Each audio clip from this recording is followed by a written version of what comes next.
Welcome back to Everything Money. In this video, you will learn about the financials and the stock that is Amazon. We will go through a fundamental analysis to show you what they make and how this transfers into a stock price. We will use our software and the stock analyzer tool to show you what you should be paying for Amazon moving forward if you want to invest. If you want to trade Amazon at a quicker pace, you will join Mo in that glorious Bidnass Nation. He will show you the charts, the trends later in the video. But first, why should you be watching us? I bring your questions about Amazon to a couple guys that own and operate over $100 million in real estates, multiple businesses, and stocks, and they will answer the questions you're wondering about this Goliath company. And as Christmas season approaches, they will answer your questions about this Goliath company moving forward. Paul, Amazon's incredible. I know you missed on this in the past. Give me your thoughts. So guys, first off, follow us on Instagram. We have a new Everything Money investing account. And then follow us personally. I feel like I'm being neglected if you don't. So it really hurts my feelings. All right, Amazon. So guys, Amazon is the one stock that I feel I've been totally wrong on in the last 5 or 6 years. Well, that's what I prefaced in the intro, Paul. I just want to double down on what you mean by that. So when I thought Amazon was overpriced, it was selling for $300, $280 a share. I said it was worth $50. Since then, the stock has done the unthinkable, which happens.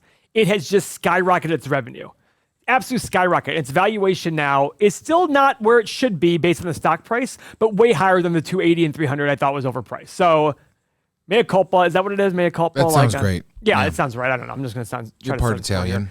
I was wrong on Amazon. Now, does that mean that if I have 100 Amazons, I'm going to be wrong on 100 of them? No. That's the point of this channel. This channel is about finding a process, and that process is going to be wrong at some points, but over long periods of time and lots of examples and a big sample size, you will be correct more and more over time. So let's start our 8-pillar analysis on Amazon. It is a $1.8 trillion company. Between Mo and I, we account for about 47% of Amazon's revenue. Annual revenue, yes. Yes. I mean, I literally order everything on Amazon.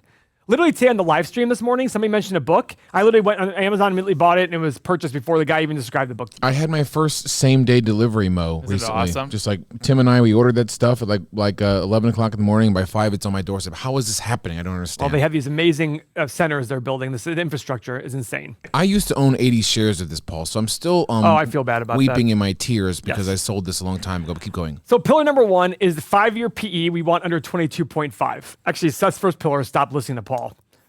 So it's 136.7. That's an X. Spit out my... Yeah, I mean, literally. Pillar number 1, turn on a different channel. The good news is Seth's making a lot of money off this channel when he did listen to me, so it's hopefully going to account for that. There you You're go. welcome. Yeah. Pillar number 2, we want the 5-year return on invested capital to be over 9%. It is 5.4%. That's an X. Now, I will say this, though. I don't know if they have seen the full potential of their free cash flow.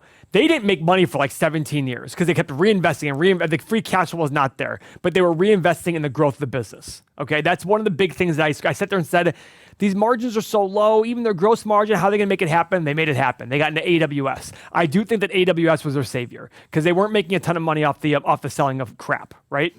So far, 2 X's. No dividend. Now, I don't really get this free cash. Last year's free cash flow was negative. Negative $2.3 billion. That's kind of surprising to me. So either way, pillar number 3, we want revenue growth over the last 5 years. Seth, do we want it to be higher or lower revenue from 5 years ago? Well, this is obvious. You've asked me a lot of questions where I seem dumbfounded. But that's why I'm giving you this teed up softball.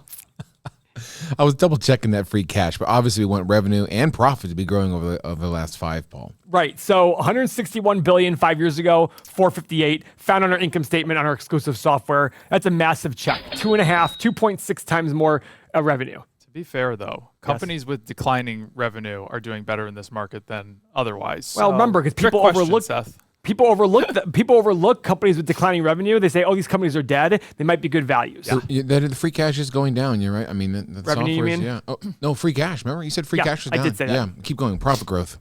Profit growth. Slide down the income statement. Net income, 1.93 billion to 26 billion. Holy cow, 13 times more. That's a check mark there. Look at the first 5 years of the decade. 40 million, 131, loss of 200 million, a gain of 328 million, and then look at this massive growth the last 5 years. 40 million. Jeez. I mean, no one even cared. AWS, guys, was a big factor also. It's such a high margin business, but also more competitive. Pillar number 5, Seth, without even looking, what do you think is going to happen? Pillar number 5 is share dilution. Yeah, so if you're at home, this is shares outstanding. When they issue more shares, they dilute your current holdings. If you're a shareholder and they keep pumping out more shares, your stock value in the company is worth less, and your ownership in the company is worth less. And so with Amazon, very high price, I would assume they're selling, right? They're selling. Why would you assume shares. they're selling with a high price? Well, they can sell their own shares and make a ton of money to the people who are dying to get Amazon, like my mother's retirement financial planner, who now looks like a genius because he bought Amazon. So. Yeah, in his heavily pinstriped suit. And Dracar Noir. Like a So, pimp.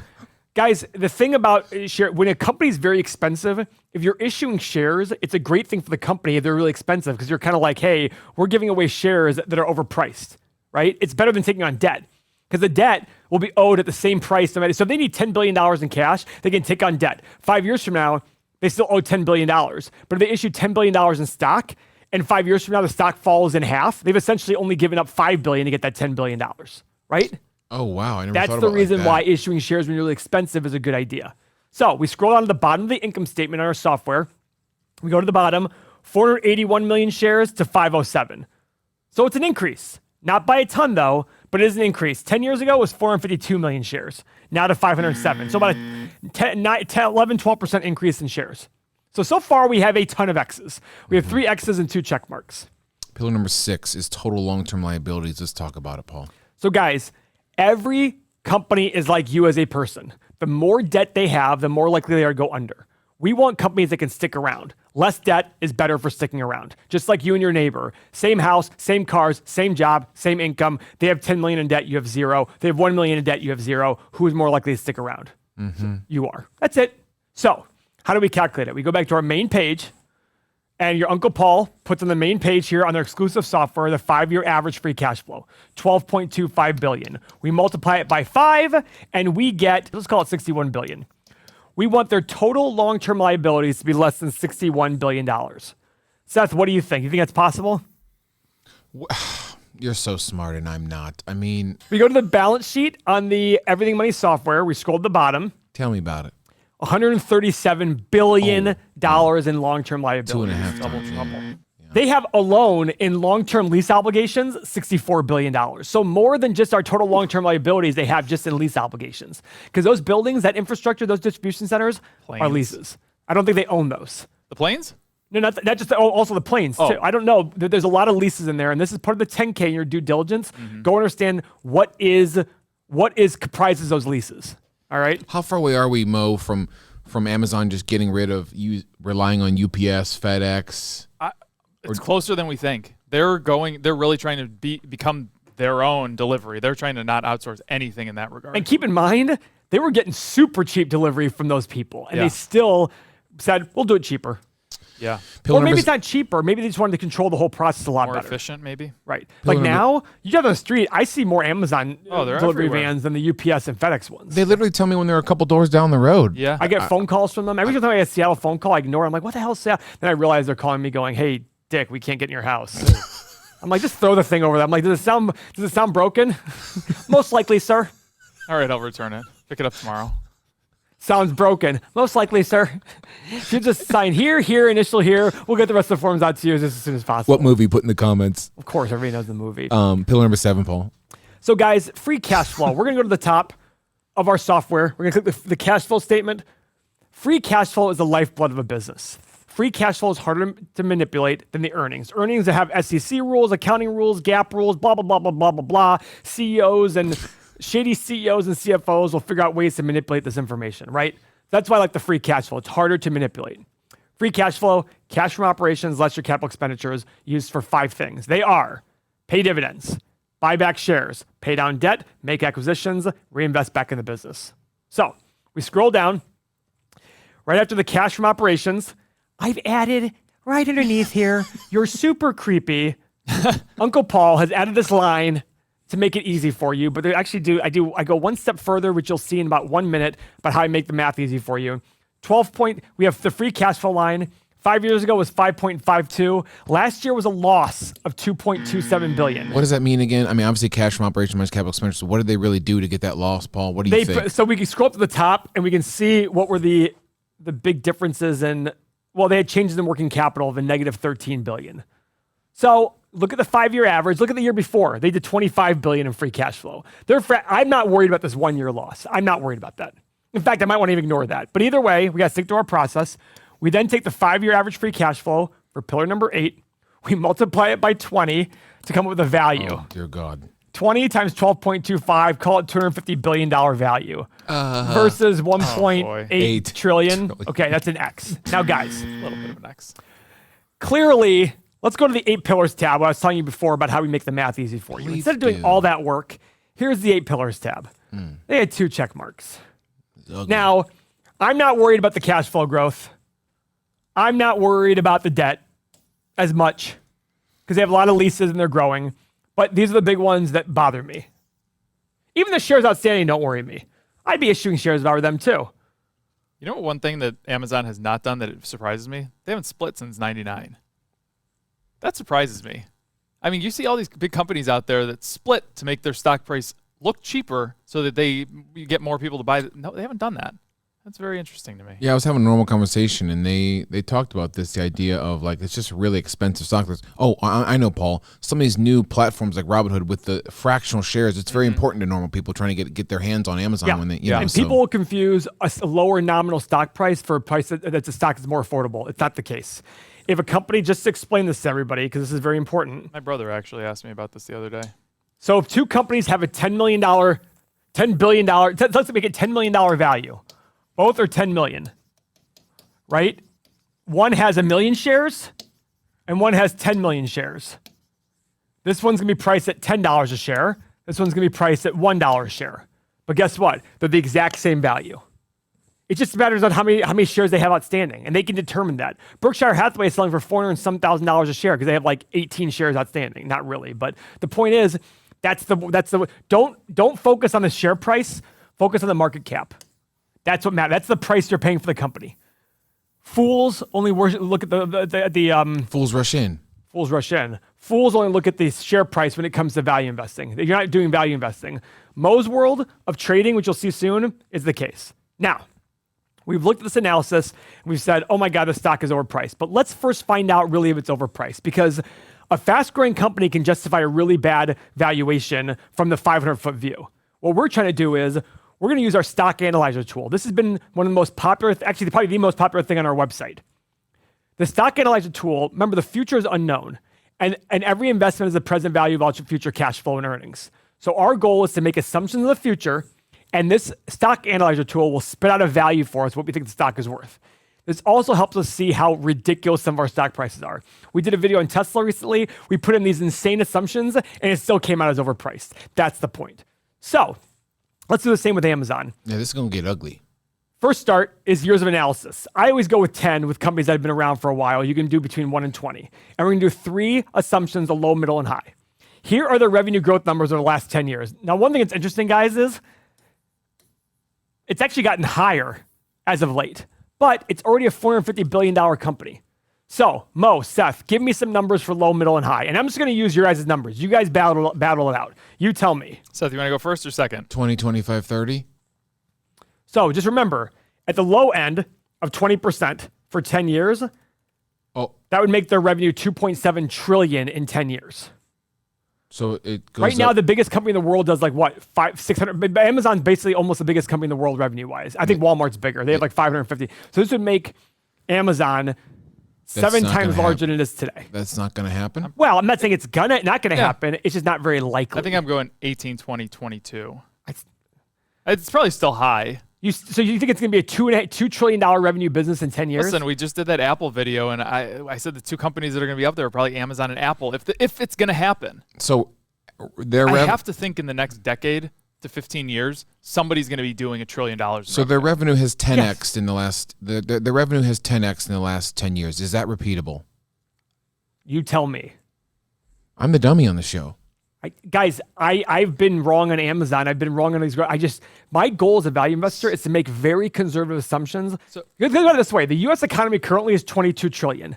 That would make so in 10 years, the U.S. economy does 3% growth a year for the next 10 years times $22 trillion. It'd be a $30 trillion company. That means Amazon would account for 1/10 of the U.S. economy.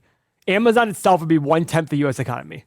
Is not possible. It's not I don't think so I think about it this way. What true competition does Amazon have right now? Probably Walmart, right? well, they have the AWS. It's different parts of the business, but True. for the delivery But side, on the delivery side, yeah, probably Walmart. And Walmart's doing a good job competing. they're doing a good job competing, but I don't think they're anywhere close to what Amazon is doing. And then when you go to the AWS side, they're the biggest right now, if I'm not correct. Let's do this. Right? Let's Google Amazon revenue estimates 2030. Well, Seeking Alpha, somebody wrote, I think in 2030, there'll be a $1 trillion revenue business. That's only double what they're making right now. Correct. Company could be worth more than 13 trillion. All right, let's do this. Let's say it becomes a $1 trillion company. Why don't we do 10, 15, 20? Okay. 10 is reasonable. 10 is still high, More but reasonable. okay. More reasonable. I don't think 10 is good. I mean, what do I know? Okay, profit margin. Now, their profit margin has been increasing. Why? Because they're relying less and less on the sale of merchandise, and AWS is really driving up a lot of revenue, and AWS is like huge profit margin. 4, 5, 6, I actually think higher. 7, 8, 9. I think like 5, 7, 9. My opinion. Okay. Here I was saying you guys are going to drive it. I think that's free cash flow margin.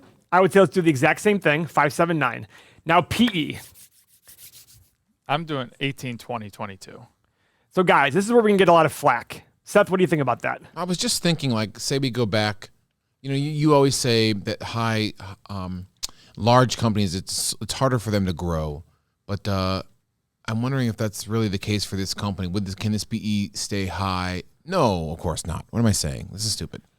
Maybe. So this is going to be our biggest flack from people in the video. You're assigning an 18, 20, 22 multiple for a company that's currently at 69 multiple. Okay. But remember, the more growth potential, the higher the PE should be. Is the growth potential going to be bigger and bigger as the company gets bigger and bigger? No, that's not possible. That's not possible. Just like my company, Crossroads Group, and Everything Money, the channel, will grow much faster than Amazon will, right? Mm-hmm. But we're getting 10, 15% a month growth, you know what I mean, on this channel. They're not getting that. So that's just to go to show like how much size does matter.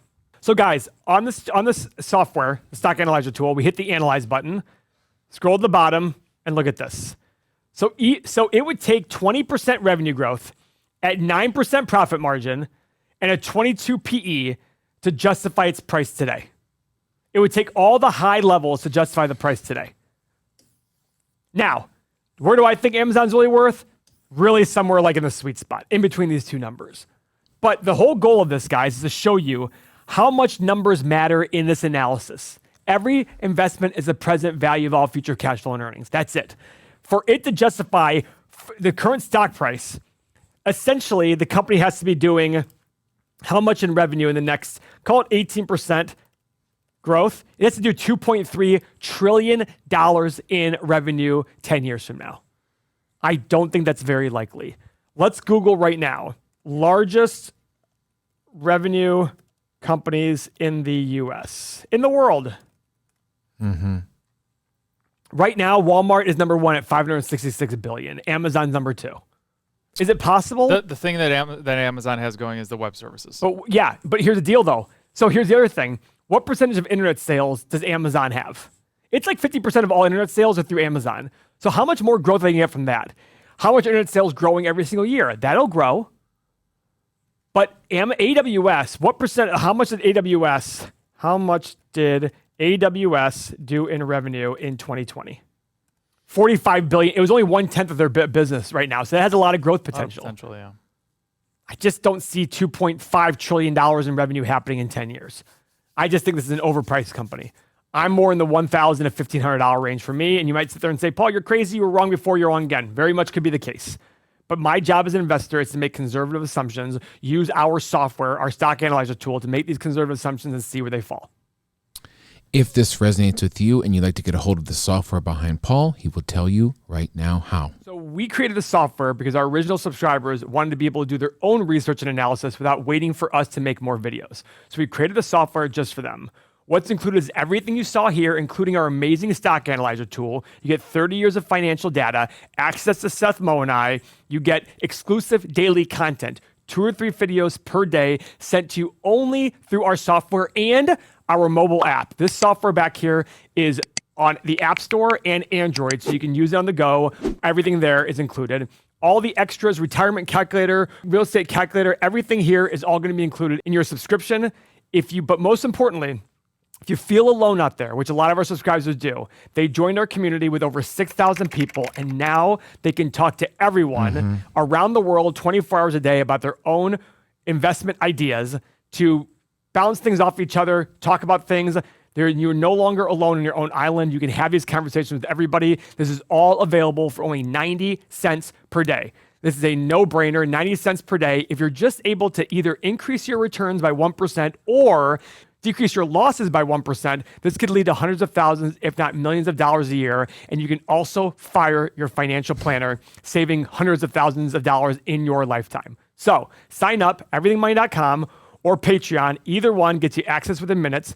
The benefit of everythingmoney.com is we do not charge sales tax yet because of our size. So sign up, 90 cents a day, less than a cup of coffee, no brainer. Make the best decision if you are serious about your financial future.